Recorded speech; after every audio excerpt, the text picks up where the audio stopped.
পথচারী থেকে বাসওয়ালা পর্যন্ত সকলকে বলি,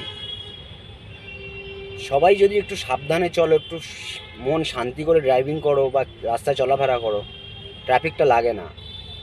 একটা গলিগালায় বা একটা রাস্তায় একটা গাড়ি যদি ঘোরায়, তাকে তোমরা ঘোরানোর সুযোগটা দাও না, তোমরা আগে যাবে। আরে এত আগে আগে করে কি করবে? আগে আগে তুমি আগে যাবে, আর সেই লোকটা কি ওখানে পিকনিক করবে রাস্তায়? তা তো করবে না। তাহলে ওকে সহযোগিতা করো, গাড়িটা ক্লিয়ার হয়ে গেলে তো রাস্তাটা চওড়া হয়ে যায়।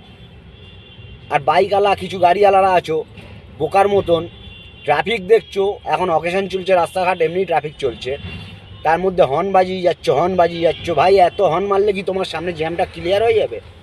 ক্লিয়ার তো হবে না। তাহলে এত হর্ন মারার কি আছে? আস্তে আস্তে করে এগোলে সবাই এগোবে, তোমরা কি করো? ওভারটেক করো। এত ওভারটেকের কি আছে? এত ওভারটেক করলে চলবে? তোমরা নিজেরা নিজেদের পাড়া পরিষ্কার রাখো না।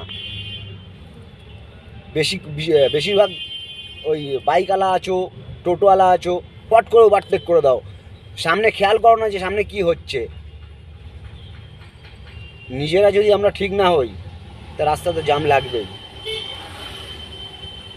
বাইকওয়ালাদের বলি, তোমরা নিজেদের পাড়াটা একটু জাম মুক্ত রাখতে পারো না? যেখানে জ্যাম লাগছে একটু গাড়ি বুলেটটা দাঁড় করিয়ে রেখে গিয়ে একটু ক্লিয়ার করো।